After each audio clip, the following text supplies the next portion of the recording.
டெல்லி எப்போதும் டெல்லியிலேருந்து தமிழ்நாட்டை ஆள முடியாது அப்படின்னு சொல்றாரு. நாகராஜ் சார் சொல்றாரு முதல்ல நிதியே கொடுக்கறதில்ல அப்படின்னு சொன்னாங்க, இப்போ 50 விழுக்காடு நிதி தரோம் அப்படிங்கிற ஒத்துக்கிட்டாங்களே அப்படின்னு சொல்றாங்க. உங்களுடைய பார்வை? இந்த ஷோ ஆரம்பிச்சிலேருந்து ஜி.கே. நாகராஜ் எவ்வளவு பொய் சொல்ல முடியுமோ அவ்வளோ பொய் சொன்னார். அவர் எப்படின்றது அவர் டர்ன் வந்து சொன்னதுக்கப்புறம் அவர் பதில் சொல்லுங்க, சரிங்களா? அதாவது ஊழலை பற்றி பேசுறதுக்கு பாரதிய ஜனதா கட்சிக்கு முதல்ல என்ன தகுதி இருக்கு? ரஃபேல் ஊழல்ல இருந்து, தேர்தல் பத்திர ஊழல்ல இருந்து, பிஎம் கேர் ஊழல்ல இருந்து, சிஏஜி ஊழல்ல இருந்து, நிலக்கரி இறக்குமதி ஊழல்ல இருந்து, 5G ஏல ஊழல்ல இருந்து, கொரோனா தடுப்பூசி ஊழல்ல இருந்து, கங்கையை தூய்மை பண்றேன்னு சொன்ன ஊழல்ல இருந்து, மொத்த ஊழல் நாயகன் யாருன்னா பிரதமர் மோடி தான். அந்த கட்சியில இருந்துக்கிட்டு பேசுறதுக்கு எந்த விதமான தார்மீகம்? சார் சொன்னார் 99999 9 மட்டும் போட்டு 7.5 லட்சம் பேருக்கு பணத்தை எடுத்துட்டீங்க. ஆயுஷ்மான் பாரத் திட்டத்திலிருந்து 246 கோடிக்கு 1 கிலோமீட்டருக்கு ரோடை போட்டு அதில் ஊழல் பண்ணியாச்சு. காலாவதியான டோல் எல்லாம் நீங்களே நடைமுறைப்படுத்த ஆரம்பிச்சிட்டீங்க. உலகத்திலேயே பேங்க் வச்சு நடத்தின மாநிலம் வந்து குஜராத் தான். இந்த லெவலில் ஒரு மாநிலத்தை வச்சுக்கிட்டு இவருக்கு எந்த தகுதியும் கிடையாது. முதல்ல. ரெண்டாவது, கடன் வாங்குறதை பற்றி இவங்களாம் பேசவே கூடாது. வாக்குறுதியை பற்றி இவங்க பேசவே கூடாது. ஆட்சிக்கு வரும்போது இந்தியாவோட கடன் வெறும் 54 லட்சம் கோடி, இன்னைக்கு 154 லட்சம் கோடி. எங்கேருந்து வந்தது? யாருக்கு கொடுத்தீங்க? உங்கள் நண்பர்கள், கார்பரேட் நண்பர்களுக்கு மட்டும் வாரி வாரி வழங்குனீங்கல்ல, அந்த கடனை நீங்கள் திரும்ப வாங்கியிருந்தாலே நாடு நல்லா இருந்திருக்கும். பொருளாதாரத்தில் வளர்த்து கொடுத்தாரு. என்ன பொருளாதாரத்தில் வளர்ந்தீங்க? நீங்கள் ஜப்பான் ஒன்றா? உங்ககிட்ட எத்தனை கோடி? 146 கோடி மக்கள் இருக்காங்க. ஜப்பானோட மக்கள் தொகை எவ்வளோ? எந்த அடிப்படையில் வந்து நீங்கள் வளர்த்து கொடுத்தேன்னு பேசுறீங்க? இந்த நாட்டை கடகார நாடாக்குன்னு தான் மிச்சம். சம்பந்தமே இல்லாமல் பேசி சம்பந்தம். பிரதமர் வந்து பேசுறது பொய், அமித்ஷா பேசுறது பொய். அதே வாரிசா வந்து ஜி.கே. நாகராஜும் பொய்யை மட்டும்தான் பேசுறாரு. எந்த திட்டத்துக்கு 50% கொடுக்குறோம், எந்த திட்டத்துக்கு ஸ்பெஷல் பேக்கேஜ்னா, ஒட்டுமொத்த இந்தியாவில் தமிழ்நாட்டுக்குன்னு ஒரு வருமானம் இருக்குல்ல, அந்த தமிழ்நாட்டுக்குரிய வருமானத்தில் 75.3% நம்ம வருமானத்தை நம்ம நிர்வாகம் பண்றோம். மீதி 24.7% தான் ஒன்றிய அரசோட பங்கே இருக்கு. இதுல அதிகப்படியான பங்கு நம்ம எதுக்கு செலவு பண்றோம்? 55,267 கோடி கல்விக்கு மட்டும் நம்ம செலவு பண்றோம். ரெண்டாவது, நகர்ப்புற வளர்ச்சிக்கு 34,396 கோடி செலவு பண்றோம். அதுக்கு அடுத்தது இவங்களுடைய இந்த பிரதமர் வீடு கட்டு திட்டம், அதே மாதிரி ஜல்ஜீவன் திட்டம், உஜ்வாலா திட்டம், ஆயுஷ்மான் பாரத் திட்டம், இது எல்லா பிரதமர் கிராம சாலை திட்டம், இந்த எல்லா திட்டத்துக்கும் உங்க பேரை வச்சுன்னு இருக்கீங்க. ஆனா நிதி எங்களுது அதிகம். நான் எங்க நிதின்னு சொல்லும் போது, அதான் நம்ம நிதின்னு சொல்லும் போது நம்ம பேர் தானே வைக்கணும்.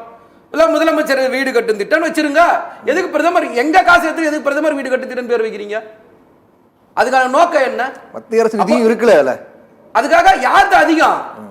சாதாரண ஒரு கம்பெனி நடத்துறீங்கன்னா கூட கம்பெனில யாரு ஷேர் அதிகமா இருக்கோ அவங்க தானே முடிவு பண்ண முடியும்.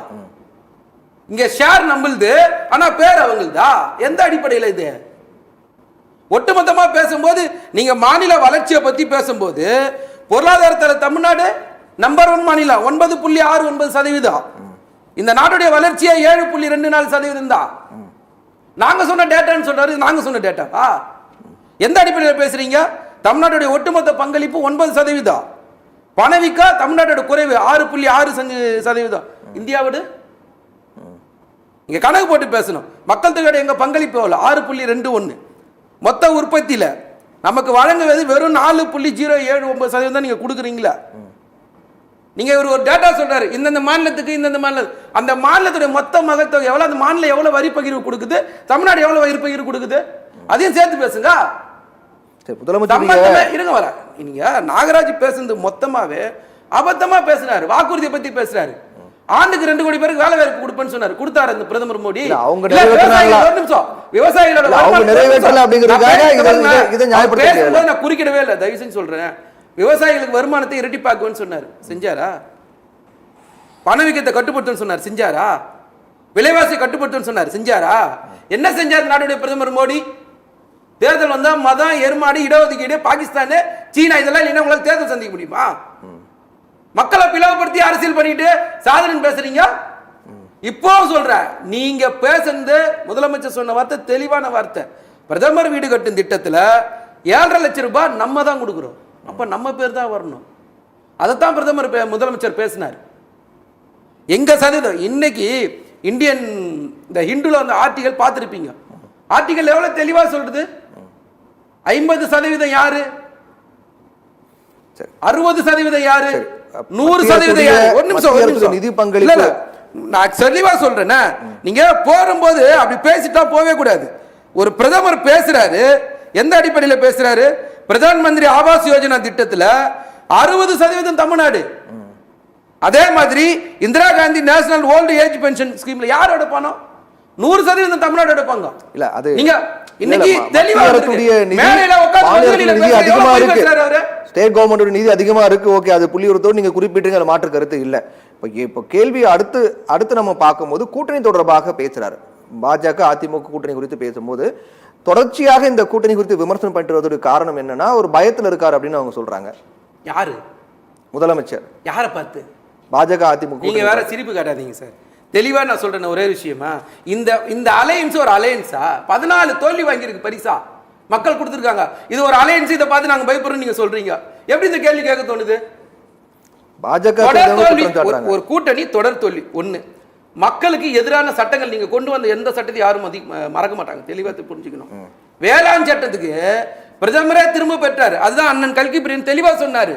அதுக்கு மார்க்கெட்டிங் பண்ணவர் எடப்பாடி பழனிசாமி. அது சிறப்பானதுன்ட்டு பேச சொன்னது எடப்பாடி பழனிசாமி. அக்னிபாத் திட்டம் இந்த நாட்டோட இளைஞர்கள் பாதிக்கப்பட்டாங்க. ஆர்டிகல் 370 என்ஆர்சி அதே சமயத்துல முதலமைச்சர் மு க ஸ்டாலின் விவசாயிகளுக்கு எதிராக பல விஷயங்கள் பண்ணிருக்காரு அப்படிங்கறதும் பட்டியலிட்டு இருக்காரு. இப்போ நான் கேக்குறேன், முதல்ல இலவச மின்சாரம் கொண்டு வந்தது யாரு? திமுகவா யாரு?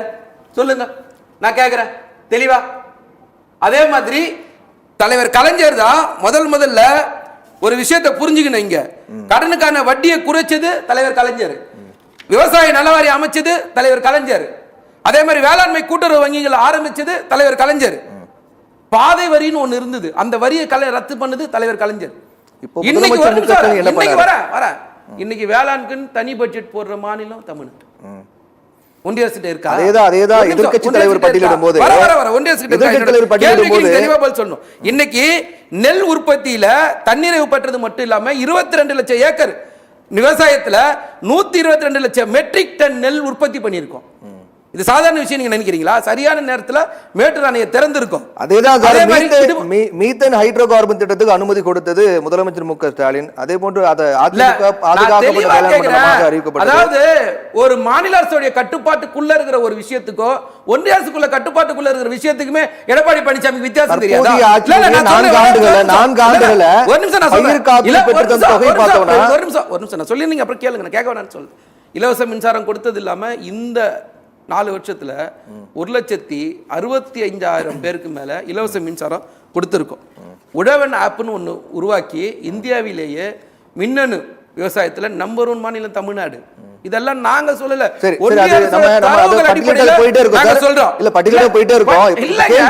நீங்க எடப்பாடி பழனிசாமிக்கு தெரியல நாங்க என்னென்ன செஞ்சிருக்கோம். கேள்வி என்னன்னா, இந்த கூட்டணி தொடர்பாக பேசும்போது பாஜக ஆட்சியில் பங்கு வகிக்கக்கூடிய வகையில் கூட்டணி ஆட்சி அப்படின்னு சொல்லிட்டு இருக்காங்க அப்படின்னு சொல்லப்படுது. ஆனா எடப்பாடி பழனிசாமி ரொம்ப தெளிவா சொல்லிட்டாங்க, அதிமுக தெளிவா சொல்லிட்டாங்க, கூட்டணி ஆட்சிங்கிறது கிடையாதுன்னு சொல்லிட்டாங்க.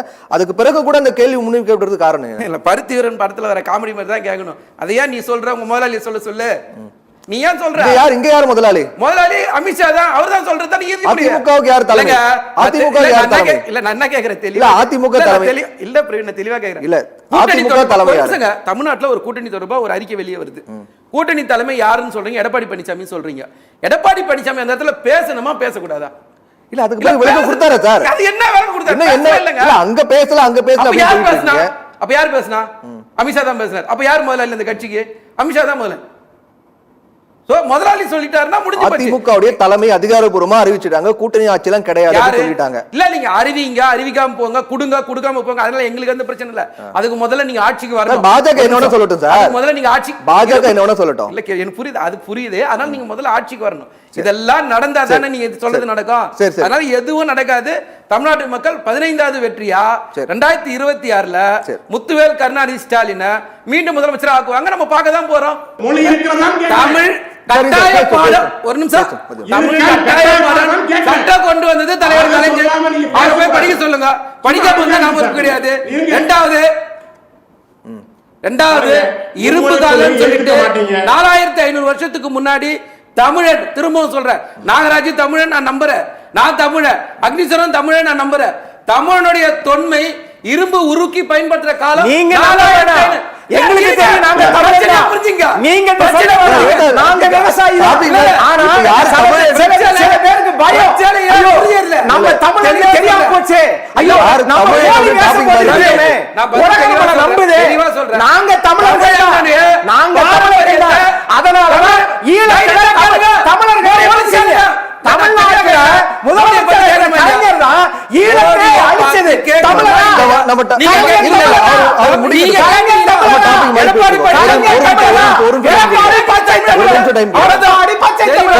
உங்களுக்கு அதான் பயம். அதனாலதான் ஈழத்தை அழிச்சீங்க. நீங்க போற நாடகத்துக்கு தெளிவான பதில் சொல்றேன். தமிழ்நாட்டுல அண்ணா கட்சி ஆக்கிரமிச்சு ஈழத்தை ஒழிச்சு எல்லாத்தையும் அடிமையாக்கின கட்சி இன்னைக்கு இருக்கிற திமுக. அக்னி அதுக்கு தான் நீங்க யாருமே பேசலையே. இதுதான்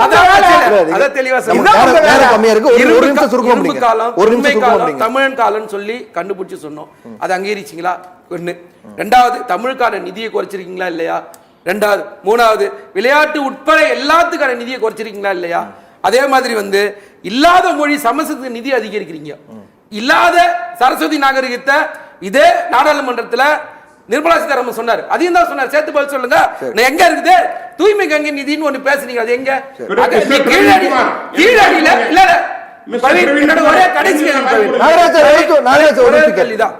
கீழடியோட தொன்மையை ஆராய்ஞ்சுக்கிட்டு இருந்த அமர்நாத் ராமகிருஷ்ணனை எதுக்காக மாத்துனீங்க? ஒண்ணு. ரெண்டாவது, இந்திய தொல்லியல் துறையோட வேலை என்ன? அந்த வேலையை நீங்க செய்யாம ஆதார கொடுன்னு கேள்வி கேக்குறீங்களா? அந்த ஆதாரம்ன்றது கார்பன் டேட்டிங் தான். கார்பன் டேட்டிங்கு 88 பொருள் கொடுத்து செக் பண்ணி கொண்டு வந்தது யாரு? அமெரிக்கால இருந்து. நீங்க தெளிவா பேசணும். போற போக்குல வாய்க்கு வந்தது அறிவியல் பூர்வமான ஆதாரம் இல்ல. யாரோட பண்பாடுங்க? நம்ம பண்பாடு. டெல்லியில இருந்து உட்கார்ந்துக்கிட்டு பிஜேபி இல்லன்னு சொன்னா நாம எப்படி அதை விட முடியும்? மொழி, பண்பாடு, கலாச்சாரம் இத பத்தி நாங்க பேசதான் செய்வோம். மாநில உரிமை பத்தி பேசதான் செய்வோம். மொழி உரிமை பத்தி பேசதான் செய்வோம்.